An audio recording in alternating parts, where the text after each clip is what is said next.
Greetings everybody and welcome here to Prog Monster. My name is Murph. I am the host of this show, a show dedicated to progressive rock and other forms of rock music. So we're here today for my Wednesday night favorites, which I think is probably the show that most people enjoy the most. It's definitely the one that I like doing the best. I like it because I get to listen or talk about a whole bunch of stuff that I really like. And today I'm going to try something a little different. I don't tend to do these kind of things, and I know what's going to happen. I'm going to be telling you this thing, and then everybody's going to want me to do the reverse as well. So maybe I will do them back to back here. I tend not to do that. I tend to do something, and then somebody will ask me to do something similar to it, and I for some reason I never quite follow that trend, but maybe I'll get more into doing that because it seems to be what people want. So maybe that's what's give the people what they want. Wasn't that the Kinks? I think so. So anyways, today's episode are 5 bands that I didn't really initially take well to or didn't like. So we're going to call it 5 bands I didn't like but I grew to love. That's what the title's going to be. So I think I put them in a specific order. I'm just checking now. I think I'm going to put them in the chronological order in which I grew to like them. Or maybe I'll put them in the chronological order that I first heard them, but I can't really remember that one. So I just put them in the order of the way I grew to like them. I think that's the way it's going to be. And so we will start with the most recent band that I grew to like out of these 5, sorry, can't count either apparently. So the first one is going to be this one, The Doors. Okay, so I know that the Doors are a funny band, and I hope people don't take any offense to any of the stuff I'm going to say about any of these bands. It's just how they hit me. It doesn't mean that they were the worst band, or I'm an idiot, or maybe it does mean I'm an idiot, I don't know, or they're the best band ever. It's just how they hit me. It's how I feel about them. You can feel totally different about them, that's fine. But we're going to start with the first one, which is The Doors. Okay, so for 40 years now, I've detested The Doors. It started in the early 80s when my best friend at the time, he used to bring me stuff. Oh, you got to hear this. Oh, you got to hear that. And from 90% of the stuff I would listen to, and I absolutely got into it because he got into it. We both tend to get it. And he brought me these guys one day, and I think it was the other. I don't think it was this album. I think it was L.A. Woman. And I said, this sucks. I don't want to hear these guys. They're terrible. That guy's keyboard playing is like childish as hell. I don't want to ever hear it again. The guy's voice is he stoned or what is going on here? You know, like I said, it's basically one guy with a bunch of sideshows going on here, and I didn't really like any of them. And then he would just keep pushing on it, and I just kept saying, no, I can't stand him. And then eventually what happened was, probably after about 4 or 5 years of him doing that, or maybe it wasn't even that, maybe it was only a couple of years, I did kind of relent on Riders on the Storm. I did like that tune. It's the only one. And I wouldn't listen to nothing else for them until I started this channel a couple of years ago. And I was out one day and there was a yard sale. And there's about 40 or 50 CDs in this thing. And I kind of glanced through them. And I said to the lady, I'll take the whole box. Without looking, I'll take the whole box. And I give her a fin for 40 CDs. And when I got home, I had every one of the Doors CDs except for one, which I had to go and purchase. I paid more for the one than I paid for all 5 of the other ones. So this was one of them. And they were in good shape for the most part. Not bad shape. Not great shape, but not bad. So this was the first one I started playing. I thought, okay, I'm gonna give these guys a chance. I spent money on them, so I'll give them a chance, and I'll do them chronologically. I'll start with this album because this is their debut album. And after I'd listened to this a couple times, I said, oh, this is not bad. And all of a sudden, I don't even know when it happened, all of a sudden I found myself liking this a lot. And then I've since then gone to their second album, which is in my playlist now, and I like that one a lot too. So that's how this band developed for me. Hated them, absolutely detested them. Back in the early '80s, I couldn't see that. I couldn't. And back then, they were going through what they called a renaissance. There was a lot of people that were right into them, and I just couldn't see it. I said, what the hell's wrong with people? Why would they listen to this absolute garbage? But now I love them. I love the little different sounds they make. Even the other guys' keyboards are a little quirky. I know there's people that still can't stand them out there. I've heard them. But I just absolutely love these guys. I just think this is, for me, I almost regret that it's been 40 years. But like I said, music hits you when it hits you. So for 40 years, I hated them, and now I love them. The Doors, number 5. This should come as no surprise to anybody who watches this show. This band, same thing. And I even chose the album cover of the one that I didn't like. And I still haven't really warmed up to this album. I don't know what it is about it. But I'm going to give it another shot. But I bought this in the mid-'80s and decided that, you know what, I don't mind this. And then I listened to it, and then I said, you know what, I don't like this at all. It's whispery. It seems thin. The instrumentation isn't that great. The production's not great. I don't like the vocals. And I tried, and then I gave up. Gentle Giants, 3 Friends. And I gave up until I started this channel. So it's been a couple of years now. I absolutely love these guys now. They're one of my top 30 bands, moving up all the time. Every album that I get from them I like so much. Like, they're like Acquiring the Taste, probably the longest serving album on my playlist. Freehand is so good. It was a number one album for me on my thing. And now the self-titled one, which coincidentally has the same cover, go figure, is now my number one album again. They just can't seem to get anything but number ones for me. I just think they are grossly ignored and not given the fair chance. And I think pop, to be honest with you, I'm glad that happened in a way, because if they had gotten success right away, maybe they wouldn't have sounded like they did. They purposely went out of their way to not sound commercial, but their music is so good. All of it. I just love it. This album eventually, I think, will make a comeback for me. I'm hoping it will, even if it does look like their first album. But this is so good. There's a nice picture of them all here too in the Giants' hand. These guys, if I was making up my own list of 6 of the big 6 progressive rock bands, they would be one of them. I think, for myself.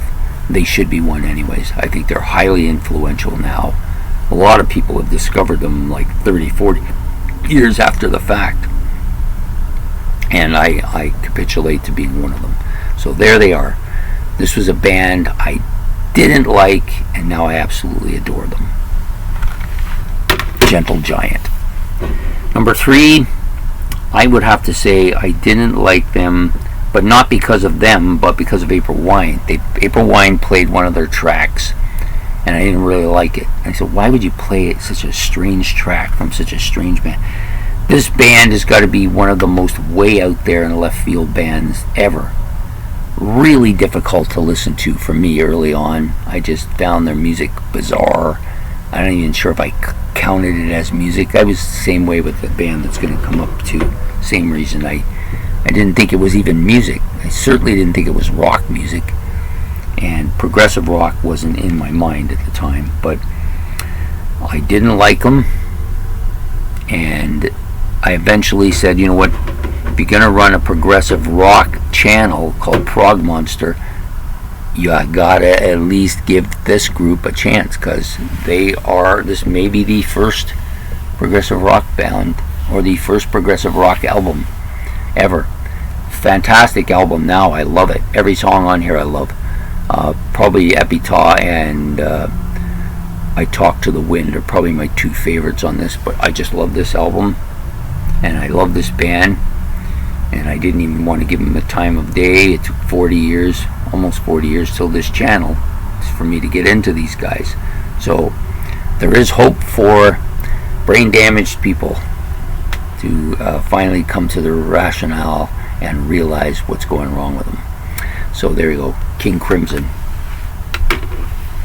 The next band, a little bit different. So this was a band that had a monster album come out right when I was starting to get into other music other than Kiss. And I listened to it. It was big in the first year I was in high school. I was more into Zeppelin and getting more into Rush and Black Sabbath at the time. So to me, their music sounded instrumentally weak. I thought the tracks were boring. I thought the storyline was lethargic at best. I still never really warmed up to that particular album. It was a monster album, maybe the biggest album of the year, maybe one of the biggest albums of any year. But I just didn't care for it. And the more I heard it, the less I liked it. And I said, I will never listen to that band. I don't like their boring style. They have nothing to them. All they do is make racket and noises, and it doesn't mean anything. And of course, you know, we're talking about Pink Floyd here, right?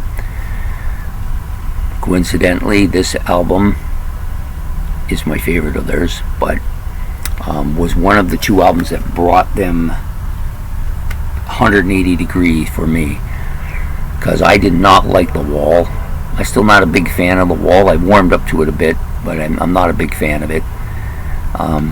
But they have some absolute killer albums, this one being my favorite. Wish You Were Here, of course the unrivaled Dark Side of the Moon, and some of their other stuff. I do like Obscured by Clouds. I know some people don't really care for that, but I actually like that quite a bit. More so than Ummagumma and I can't think of the other one. Metal. A lot of people like Metal a lot. I prefer Obscured by Clouds more, even though the songs are kind of half not finished and seem like they're kind of not complete in a lot of ways. I still really like the album a lot. And I also like Atom Heart Mother, which I think is a fantastic album. It's one of my favorite go-to albums by the Pink Floyd. This band has grown on me exponentially, and it started in around the time of my daughter's birth. I was out somewhere, we were yard sailing or something, and I saw somebody had some CDs there, and sometimes I would buy them, but I wasn't big in that part at that time. And then I saw that album. Oh, there's that Pink Floyd album, the one that people say is their best, Dark Side of the Moon. I wonder if it's the same as The Wall. I thought, you know what? I said to the guy, how much you want for this? He said $1. I said, yeah, here's $1. Took it home. I didn't play it much at first, and then I started playing it when I was fixing the garage one day, and I said, wow, this is pretty damn good. This is not like what I heard from the other album. This has got a lot of intricacies. Yeah, there's a lot of noise here, and yes, there's a lot of the things I didn't like, but I had changed to a point where I was willing to accept it now. So Pink Floyd became a band that I really didn't like, and I've grown to love. And the last band, probably a band I absolutely didn't like. This was one of those bands my friend brought to me that I didn't detest them as much as the Doors, but I didn't see the point. I didn't like that song, Aqualung. I didn't like Aqualung at all. I thought, this is a stupid song. I don't want to hear it. This is a weird band, right? So I never really bothered with them.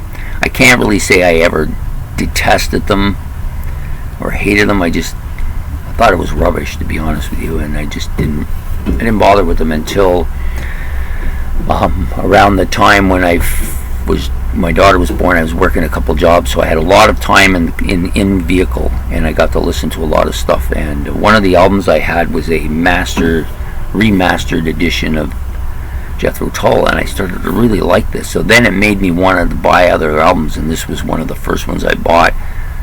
And Songs from the Wood, those are the first two real studio albums I bought, and I absolutely adored both of them. So now this band went from a band that I didn't really care for to absolutely one of my favorite bands of all time. And so there you have it. Those are the bands. Those are 5 of the bands. I probably could do a second episode, but these are 5 of the bands that I detested or I didn't like. We'll say 5 bands I didn't like that I grew to love. So I'll just reiterate them once for you so you remember. Thick as a brick. Well, Jethro Tull, Pink Floyd, King Crimson, Gentle Giant, and The Doors. It's funny how 4 of them are progressive bands and the other one is kind of a psychedelic band. Anyways, I hope you enjoyed this episode. It was kind of fun to reminisce about these albums and these groups. That it just shows you, you can dismiss something completely, but you got to go back to it once in a while and give it another chance, because you never know when it's going to hit you right. And that's what's happened with every single one of these. That's what happened. So make your comments more. What bands were you like that with? What bands did you detest and then you grew to like? And I guess that now means that I have to do 5 bands that I loved that I've grown to detest. And there's 5 of them easily. So maybe I'll do that one next. So please like and subscribe. It's much appreciated. And we will see you next week on my favorites. Take care.